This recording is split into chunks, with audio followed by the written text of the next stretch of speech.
past several years, I've been asked a number of times of how I go about making my thin rings for my bowls. I think it can create a very unique look for a bowl, a little accent piece. This one just has a little bit at the top and one thin ring at the bottom. But I'm going to make a video and show you how I go about it, what my process is to make these rings. I know there's a lot of different ways of doing it. The way I'm going to show you works well for me, and hopefully you get some tips out of it. Cutting the segments for thin rings is really no different than cutting segments for any other bowl.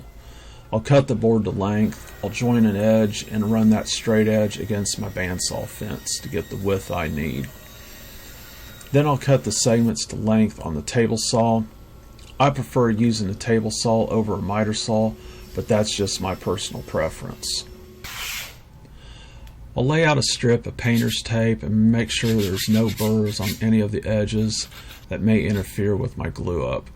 I use painter's tape to bring the ring together and make sure I have tight fitting miters before I apply any glue. I'll apply glue to one edge of all the miters and spread it out with a glue spreader. There's no need to apply glue to both edges if you apply enough glue to that one edge.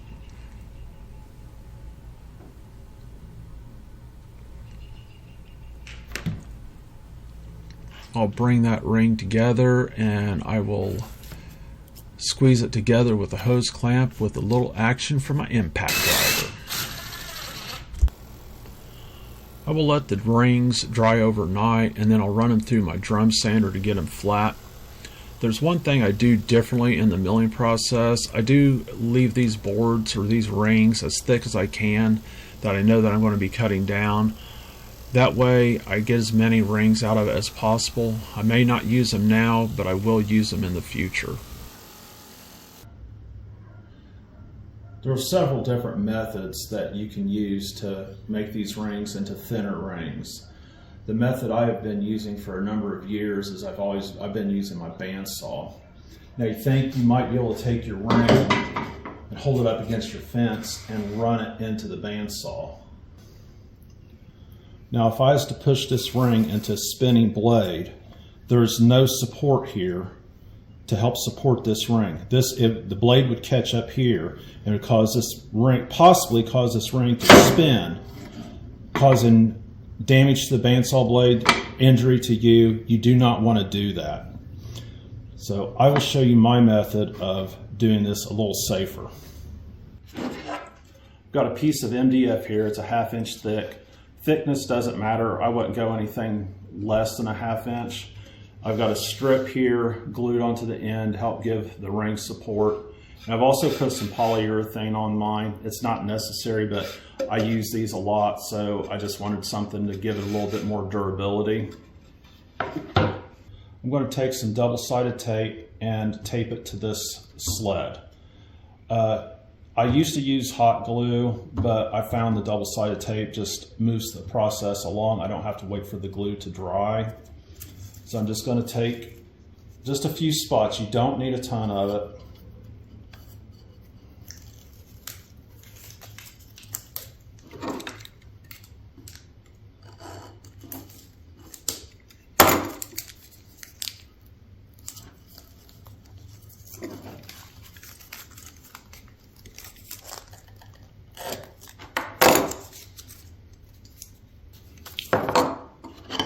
Now I'm going to take my ring, I'm going to butt it up against this wood edge, and I want it to be to the bottom. This is the part that will ride along the table of my bandsaw.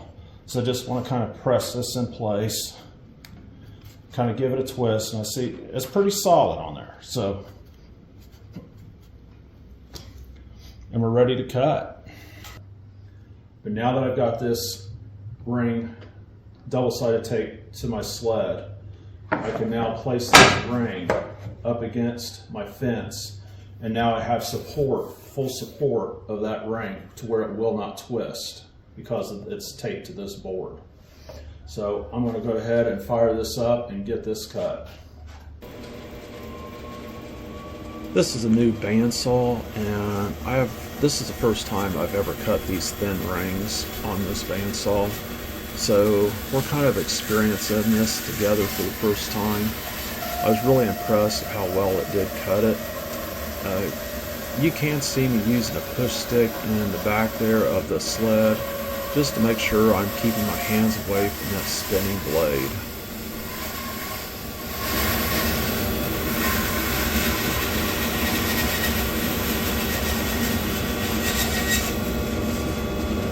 Now I have that ring.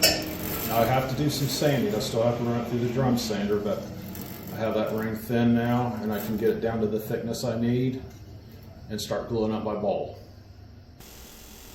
After I'm done cutting that thin ring, I will take the remainder of that ring that's attached to the sled and I'll run it through my drum sander to get away any of the saw marks. That is the main reason why I like to use the same thickness on all my sleds, is I won't have to adjust my drum sander for a 3/4 inch sled and a 1/2 inch sled. All my sleds are 1/2 inch, so I can just run them straight through the drum sander, get away the saw marks, and then I can take that and go right back to my bandsaw to cut some more thin rings.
I used this Delta bandsaw for a number of years before I got the Powermatic to cut the thin rings.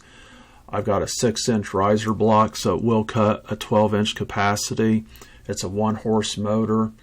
I used that saw for a number of years cutting thin rings, just the way I'm showing you now. Well, as you can see, I cut several rings out of those blanks, and the double-sided tape worked really well for me. I've been using that for probably 2 or 3 years. Like I said, I did used to use hot glue. I would lay the ring on it and I'd just glue around some of the edges to kind of keep it in place. But I'd have, like I said, I had to wait for the glue to dry before I could do anything with it. The double-sided tape just works a lot quicker for me, and I've not had any issues with it. One thing I'd like to talk about, this piece of wood here. I put that there so when I'm pushing it through the bandsaw, it's got some support there. It's not just relying on the double-sided tape to hold it in place.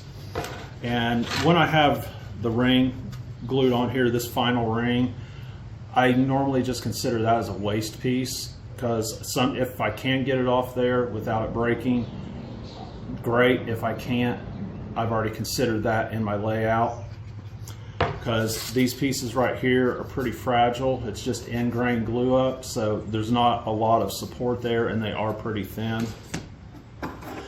I do use this little pry bar. I got this off Amazon. Mark Spagnola, the Wood Whisperer, he recommended using this, and I got it, and for situations like this, it does work really well. So I hope this gives you some tips on how to cut some thin rings. Give it a try sometime. Thanks.